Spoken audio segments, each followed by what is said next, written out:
So let's see our next question. We have to find the principal value of sec inverse -2. तो हम सबको तीन फॉर्मूले पता है जहाँ हमसे बोला जाता है कि sec इनवर्स -x और cot इनवर्स -x और cos इनवर्स -x के जो फॉर्मूले होते हैं वो होते हैं pi minus sec inverse x, pi minus cot inverse x and pi minus cos inverse x। हम डायरेक्टली भी इसको यूज़ कर सकते हैं, बट क्योंकि हम लोग कंसेप्ट को समझ रहे हैं देन देयरफॉर हम लोग क्या करेंगे, हम लोग पहले इसको करते हैं लॉन्ग प्रोसीजर से और समझते हैं क्या क्या यहाँ के केसेस बनते हैं और किन किन केसेस में हम लोग एंगल्स को एक्सेप्ट करेंगे और कहाँ कहाँ हम लोग उसको रिजेक्ट करेंगे। ऑलराइट, फटाफट देखिए।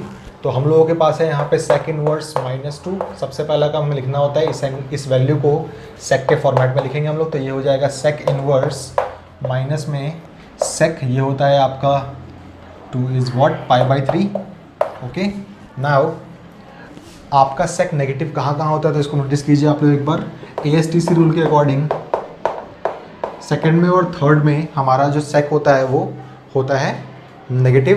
देन हम लोग इसको बोल सकते हैं इस चीज़ को, ये हो जाएगा sec इनवर्स sec। सेकंड में हम आते हैं पाई माइनस करके, तो ये हो जाएगा पाई माइनस π/3 और sec इनवर्स sec ये हो जाएगा pi plus π/3। Alright, now sec inverse से sec का इफेक्ट कैंसिल आउट हो जाएगा। हमारे पास एंगल आएगा 2π/3 और हमारे पास एंगल आएगा यहाँ पे 4π/3। बट अभी ये दोनों एंगल्स में से कौन सा एंगल एक्सेप्ट होगा ये पता हमें तब लगेगा जब हम लोग देखेंगे कौन सा एंगल sec इनवर्स की प्रिंसिपल वैल्यू ब्रांच में लाई कर रहा है। ऑलराइट, सो हम सबको पता है since the principal value branch of sec inverse x is what, वो होता है हमारे पास क्लोज्ड इंटरवल के अंदर 0 से लेके पाई एक्सेप्ट दैट वैल्यू जहाँ पे cos आपका 90 होता है तो वो होता है π/2।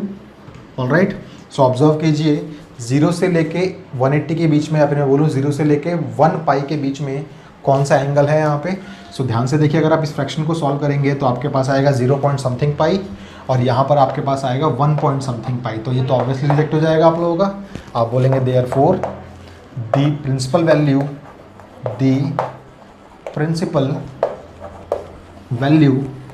of sec inverse -2 is what, is only 2π/3। क्यों हुआ ऐसा? since 2π/3 बिलोंग करता है आपका इस इंटरवल से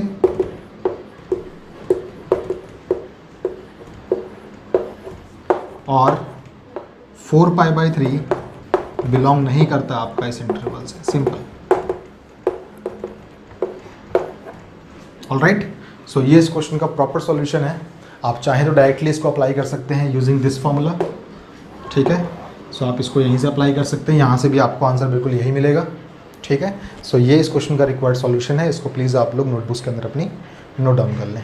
So let's see another way to solve this particular problem by using a short method. All right. So हम लोगों को पता है sec इनवर्स के अंदर माइनस वैल्यू है। देन हमें पता है कि ये तीन ट्रिगोनोमेट्रिक फंक्शंस इनवर्स वाले अपने आप को कंबाइन करते हैं और सेम टाइप के प्रोसीजर को फॉलो करते हैं यहाँ पे। सो हम इसको बोल सकते हैं pi minus, according to this formula, pi minus sec inverse, ये वैल्यू हमारी हो जाएगी पॉजिटिव में। So this can be written as pi minus sec inverse and √2 can be written as sec π/4। all right, so this can be written as pi minus, ये दोनों चीज़ें यहाँ से हट जाएंगी तो ये हो जाएगा π/4 and this can be written as 3π/4। अब as we all know कि principal value branch, the principal value branch of which function, sec inverse x function lies, या फिर बोल सकते हैं हम लोग इज व्हाट, 0 से लेके पाई एक्सेप्ट दैट वैल्यू जहाँ पे नॉट डिफाइंड होता है, तो नॉट डिफाइंड होता है π/2 पे। ओके, देयरफॉर हम कह सकते हैं क्या, देखिए कि आपकी ये वैल्यू इसमें लाई कर रही है तो ऑब्वियसली देखिए पाई से कम वैल्यू है 3/4, तो आपके पास क्या आएगा, देयरफॉर sec इनवर्स -√2 की वैल्यू हमारे पास हो जाएगी 3π/4 एज 3π/4 हमारा बिलोंग करता है 0 से लेके पाई एक्सेप्ट π/2 के इंटरवल में। और ये इस क्वेश्चन का रिक्वायर्ड सॉल्यूशन भी हो जाएगा। तो हमने देखा था अभी कि ये 3 फंक्शंस जब कभी भी नेगेटिव वैल्यू मिलती है इसके इनपुट में तो इस तरीके से बिहेव करते हैं, बट ये 3 फंक्शंस जब कभी भी इनके अंदर नेगेटिव वैल्यू मिलती है देन इसके आंसर्स क्या हो जाते हैं, पाई माइनस में वो फंक्शंस हो जाते हैं। ऑलराइट, सो इसको प्लीज़ आप लोग नोट डाउन कर लें।